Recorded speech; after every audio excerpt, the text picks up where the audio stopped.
आज हम लोग मेघदूत में चौथे श्लोक को पढ़ेंगे।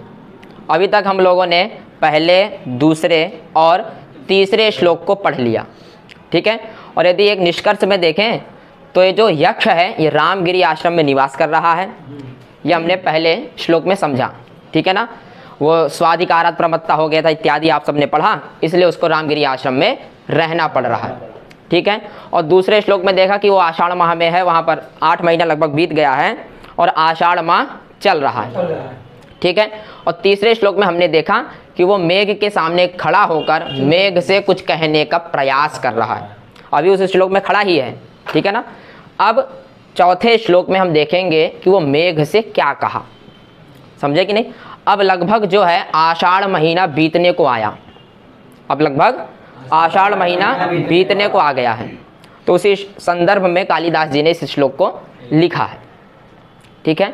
ये पूरा मेघदूतम जो है मंदाक्रांता छंद में है, ठीक है।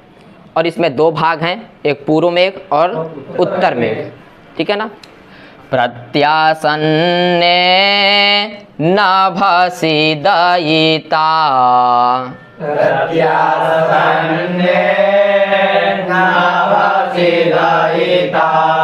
जीवितालम्बनार्थी,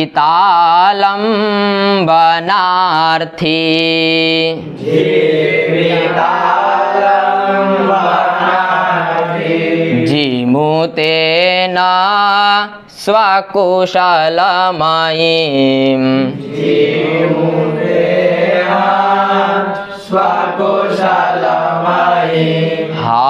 हारयिष्यन्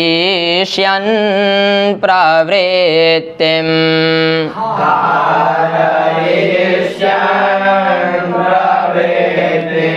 सप्रत्यग्रैः कुटजकुसुमैः,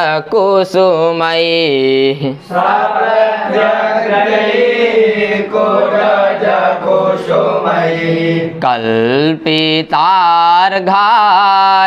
तस्मै,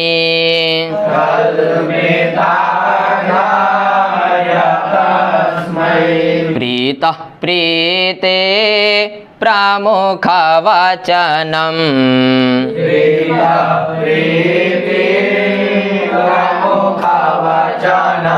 स्वागतं व्याजहार,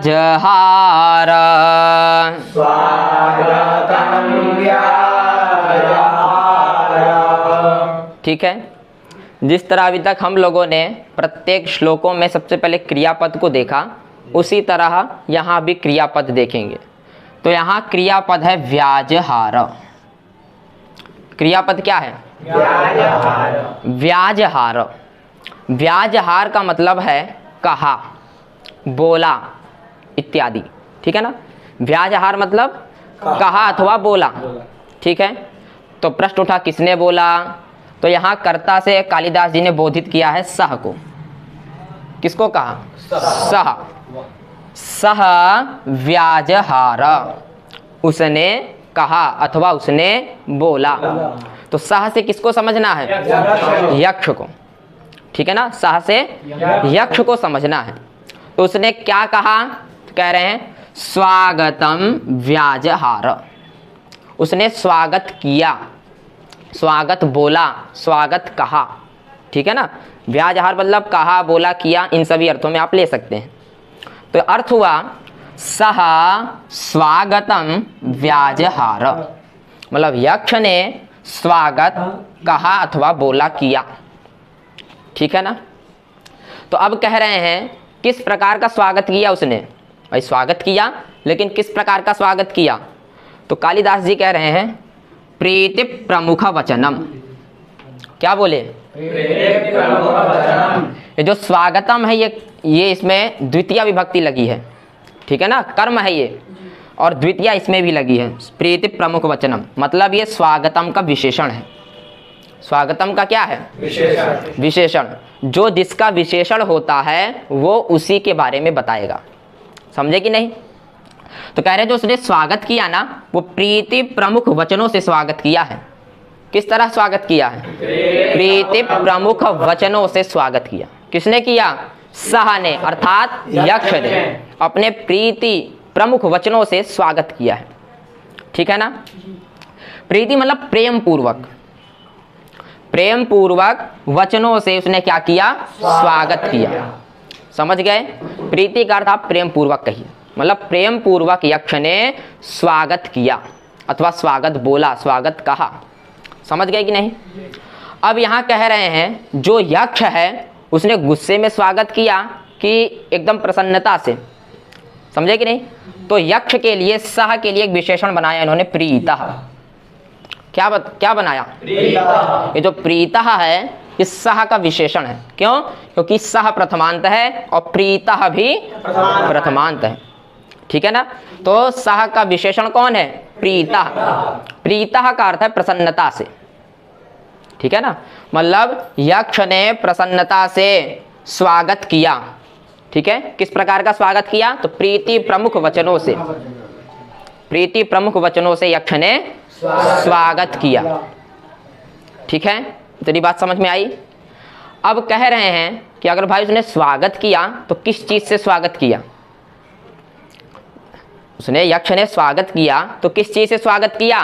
तो कह रहे हैं कुसुमयी ही। क्या कह रहे हैं? कुसुमयी। कुसुम मतलब होता है फूल, कुसुम मतलब फूल। और ये जो कुसुम है ये बहुवचनांत है, मतलब फूलों से, ये एक वचन में नहीं है, ये बहुवचन। रामयी ही, रामेण रामाभ्याम रामयी ही, वैसे ही कुसुमयी ही, मतलब बहुत फूल एक नहीं है, बहुत सारा फूल है। तो बहुत सारे फूलों के द्वारा यक्ष ने स्वागत किया।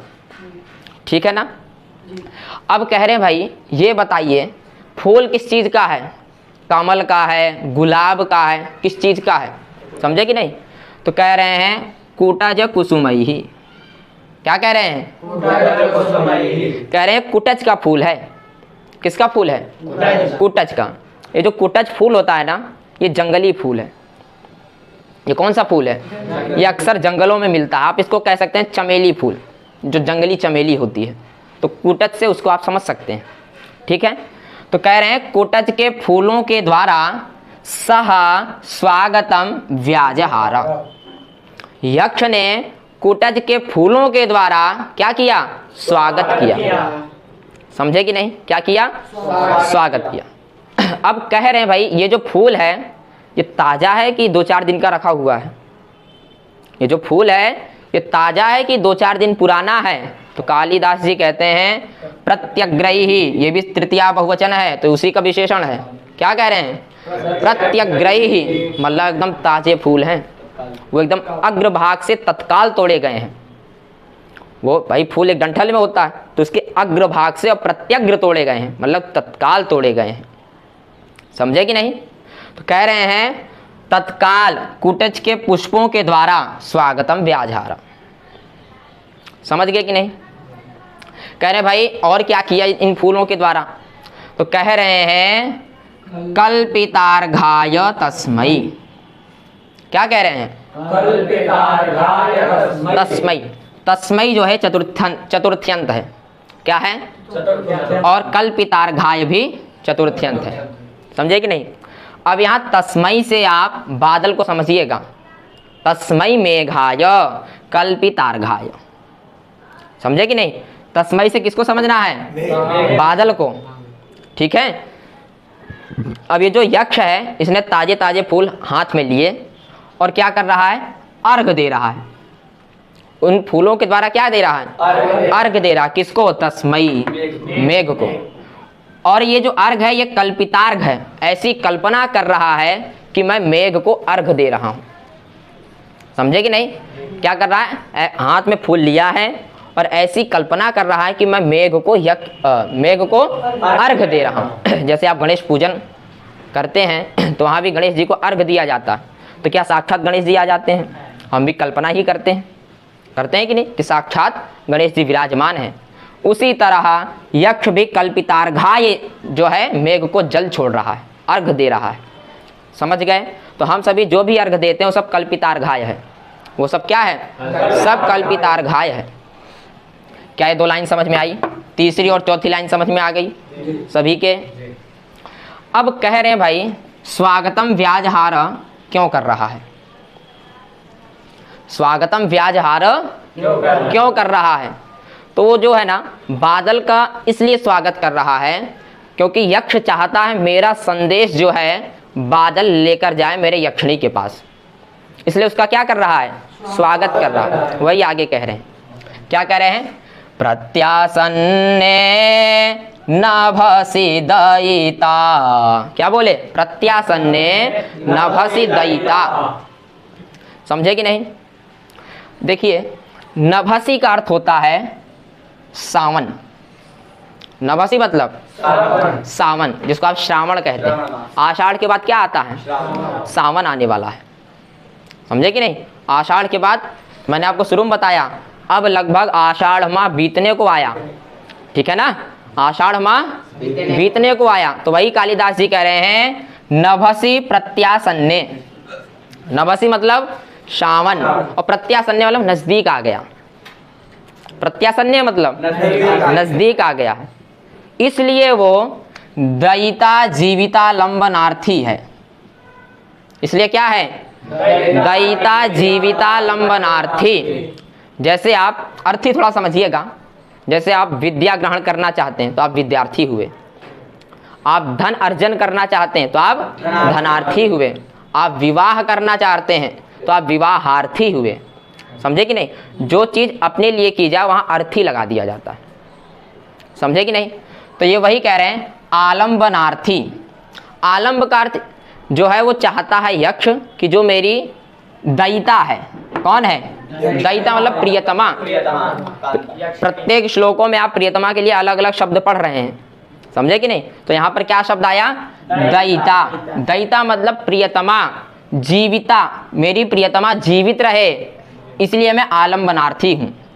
क्योंकि यक्ष क्या चाह रहा है कि मेरी जो प्रियतमा है वो और जिए, क्योंकि लगभग 8 महीना बीत चुका है, अब 4 महीना और बचा है।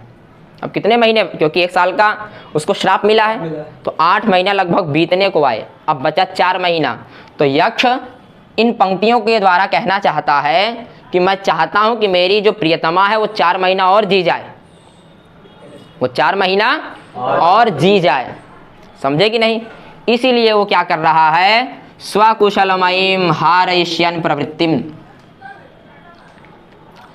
क्या संदेश पहुंचाना चाह रहा है, स्वकुशलमयीं हारयिष्यन् प्रवृत्तिम। स्व मतलब अपना, ठीक है, कुशलमयी मतलब कुशलता, ठीक है, हारयिष्यन् मतलब भिजवाना चाहता है, प्रवृत्तिम मतलब समाचार, प्रवृत्तिम मतलब मतलब स्व यक्ष अपनी कुशलता, प्रवृत्ति मतलब समाचार, यक्ष जो है अपनी समाचार भिजवाना चाहता है, अपना समाचार भिजवाना चाहता है कि मैं कुशल हूँ, मैं ठीक हूँ। क्या भिजवाना चाहता है कि मैं ठीक हूँ, ये समाचार यक्षिणी के पास भिजवाना चाहता है। किसके द्वारा, कह रहे हैं जीमूतेन, क्या कह रहे हैं, जीमूतेन। जीमूतेन मतलब हुआ मेघ, समझे कि नहीं। जीमूतेन मतलब मेघेन, मेघ के द्वारा जो यक्ष है वो अपनी कुशलता का समाचार हारिष्यन मतलब भिजवाना चाह रहा है। समझ गए क्या, समझ में आया, पूरा श्लोक समझ में आया ना। एक बार और देख लीजिए, देखिए, सह स्वागतम व्याजहार, ठीक है ना। सह से यक्ष को समझना, यक्ष जो है स्वागत कर रहा है, स्वागत बोल रहा है, ठीक है।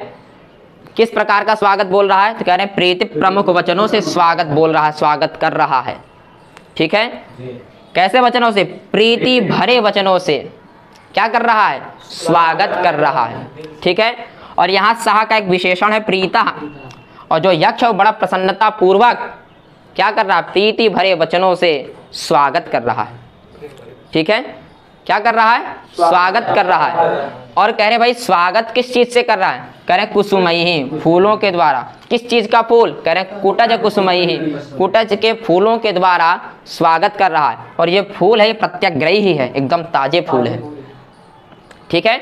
और इन फूलों के द्वारा वो कल्पितार्घाय तस्मयी, तस्मयी मतलब मेघाय, वो इन फूलों के द्वारा ऐसी कल्पना कर रहा है कि मैं बादल को अर्घ दे रहा हूँ, समझ गए। अब ये स्वागतम व्याजहारा क्यों कर रहा है, मतलब मेघ का स्वागत क्यों कर रहा है, तो कह रहे हैं प्रत्यासन्ने नभसी, ठीक है, और दयिता जीवितालंबनार्थी, वो आलंबनार्थी है, कौन, यक्ष, क्या है, आलंबनार्थी है कि मेरी जो दयिता है वो और 4 दिन जीवित, 4 महीने जीवित रहे, क्योंकि इसके बाद तो मैं आ ही जाऊंगा, 4 महीने का कष्ट और बचा, तो इसलिए वो चाह रहा है कि मेरी जो प्रियतमा है वो 4 महीने और जीवित रहे, ठीक है। कब चाह रहा है, तो कह रहे प्रत्यासन्ने नभसी, सावन के महीने में, और सावन अब तत्काल आने वाला है, इसलिए क्योंकि भाई सावन का महीना बड़ा पवित्र महीना माना गया है ना, और इस महीने में प्यार भी बड़ा जगता है। यहाँ तो सब कुंवारे हैं, अभी किसी कुछ पता नहीं है, तो बस अनुभव कीजिए, समझे कि नहीं। तो जो सावन का महीना है बड़ा नज़दीक आ गया है, इसलिए वो मेघ के जीमूतेन मतलब मेघ के द्वारा स्वकुशलमयम हारेश्यन प्रवृत्तिम भिजवाना चाह रहा है। स्व मतलब अपनी कुशलता को, हारेश्यन भिजवाना चाहता है, और प्रवृत्ति मतलब समाचार, मतलब अपनी कुशलता का समाचार वो भिजवाना चाहता है, किसके द्वारा, जीमूतेन के द्वारा, मतलब मेघ के द्वारा, एक वचन है, मेघों नहीं, मेघ के द्वारा, ठीक है। आज के लिए इतना ही।